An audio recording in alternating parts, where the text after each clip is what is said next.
Bwana Yesu asifiwe. Amen. Asubuhi ya leo tunamshukuru Mungu kwa sababu ya uhai. Yes. Na kwa sababu ya kutupatia nafasi ya pili. Naitwa Evangelist Eugene. Yes. Na niko na mwenzangu hapa. Yes. Mimi najulikana kama mtumishi Emmanuel. Mtumishi Emmanuel, yani Mungu pamoja nasi. Yeah. Siku ya leo vile ambavyo tuko hapa, yes, tuko kwa sababu ya kueneza injili ya Bwana. Yes. Na jinsi ambavyo tunaeneza injili ya Bwana saizi vile tuko hivi, tuko katika mji wa Bungoma. Tumeleta habari za Yesu Kristo. Yes. Ukiangalia katika maandiko katika Isaya 60 mstari wa kwanza akasema kwamba ondoka uangaze, yeah, maana nuru yako imekuzukia. Sio ndio maana sisi tumeondoka. Yes. Tumetoka the way from Kitale up to Bungoma. Yeah. Tumekuja kuleta habari za Yesu Kristo. Kwa sababu wametuambia tuamke, tuangaze. Yes. Kwa maana nuru yetu imefanya nini? Imetuzukia. Yeah. Na utukufu wa Bwana uko juu yetu. Yeah. So ndio maana tumekuja kulileta neno ili watu wa mji wa Bungoma waweze kupokea Yesu Kristo. Yes. Ili watu wa mji wa Bungoma waweze kutambua kwamba huyu Mungu hafananishwi na mtu yeyote. Yes. Ya kwamba huyu Mungu halinganishwi na chochote. Yes. Wakati ambapo unamtazamia yeye, mambo yanaanza kubadilika katika ground. Amen. Wakati mwingine unaweza kuwa ya kwamba umedarauliwa katika familia. Amen. Ya kwamba kwa sababu hauna pesa, unaweza kuwa kwamba wewe ndio first born kwenu. Yeah. Lakini kwa sababu una neno ambayo inaweza saidia watu. Yes. Lakini kwa sababu ya kudarauliwa, kwa sababu hauna pesa. Yes. Kwa sababu nuru yako haijaangaza. Yes. Ndio maana wanakufinyilia chini. Siku ya leo tumekuja kukutia moyo. Yes. Ya kwamba amuka uangaze. Amen. Maana nuru yako imekuzukia. Amen. Na utukufu wa Bwana uko juu yako. Amen. Utaanza kuona watu. Yes. Wanapokuanza kukudhamini. Yes. Watu wataanza kukutafuta. Na wakati ambapo nuru yako inaangaza, my friend, anza kujipanga kwa sababu utakuwa na vita. Yes. Hata kanisani ambapo na hudumu utakuwa na vita.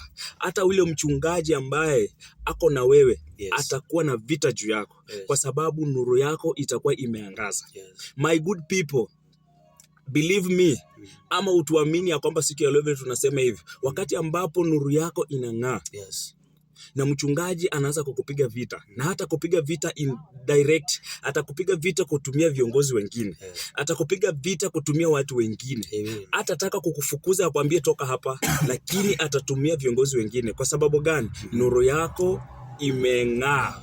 Yes. Amen. Ya Bwana Yesu asifiwe upendo. Amen. Na mimi pia ningependa kuongezea ujumbe ambao rasmi ni ujumbe wa Yesu Kristo. Bwana Yesu asifiwe. Amen.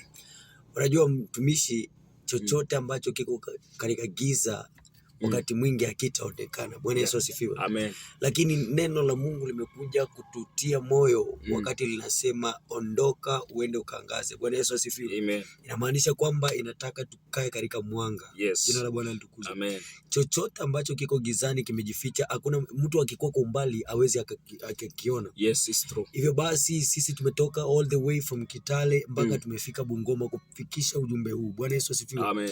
Kitu kidogo ama mbegu la haradali linaweza kuwa ndogo, lakini likamea kuwa mtu mkubwa. Bwana Yesu asifiwe. Amen.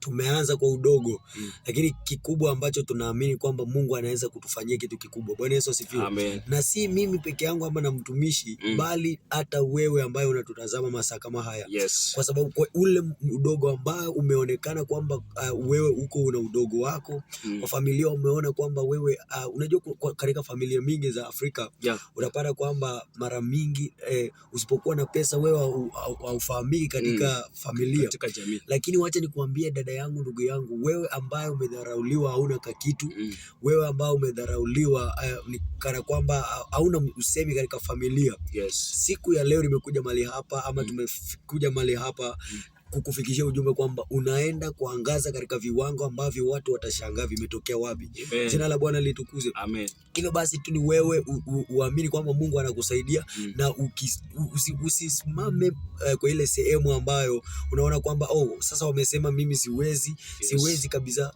Jaribu na usonge katika viwango. Mungu akaambia Abrahamu, toka uende. Wewe pamoja na jamii yako. Wewe pamoja na jamii yako uende. Abrahamu mmoja ambayo nitakuagiza. Ndio mchungaji. Na Abrahamu alitii. Abrahamu akatii. Yeah. Abrahamu akatii. Hakuangalia na mimi nimewacha ng'ombe wangu, nimewacha kondoo wangu, mali ambayo nilikuwa nayo. Hapana, Abrahamu alifuata sheria, alienda. Na Biblia inaniambia kwamba Abrahamu alipoondoka kuna vitu vikubwa ambavyo alivipata kule mbele. Jina la Bwana limtukuze. Na unajua mtumishi, ikawa kwamba Bwana akamwambia popote ambapo utakanyaga mguu wako utakanyaga, patakuwa pako. Na vitu vyote ambavyo vitakuwa katika hiyo mji utakuwa wako. Na akasema kwamba pia yule ambaye atakulaani nitamlaani, na yule atakubariki pia nitambariki. Jina la Bwana litukuzwe. Amen. Bwana anatuambia sisi tuondoke. Alafu baadaye ameweka masharti kwa wale ambao wanaweza kufanya kitu kinyume na sisi. Kwamba Bwana ametuwekea protection.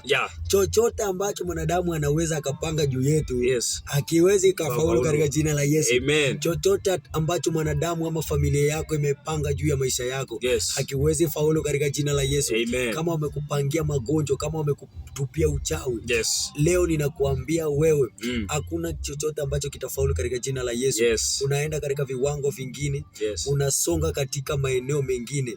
Madhabahu ambayo yamepangwa juu ya maisha yako, siku ya leo ninaomba kwamba Mungu akusaidie, na wewe uende katika viwango vingine.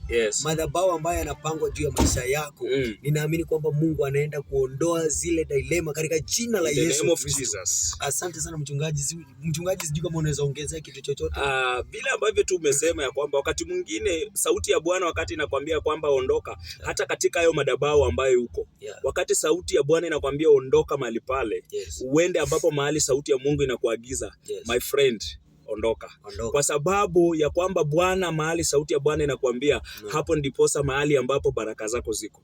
Unaweza kuwa wakati mwingine mtumishi umekatalia mahali, umekaa mahali, lakini Bwana anakuambia kwamba kama jinsi ambavyo aliambia Abrahamu ya kwamba ondoka, na akaondoka. Wakati mwingine ni vizuri kusikia sauti ya Bwana inasema nini. Ikisema ya kwamba ondoka.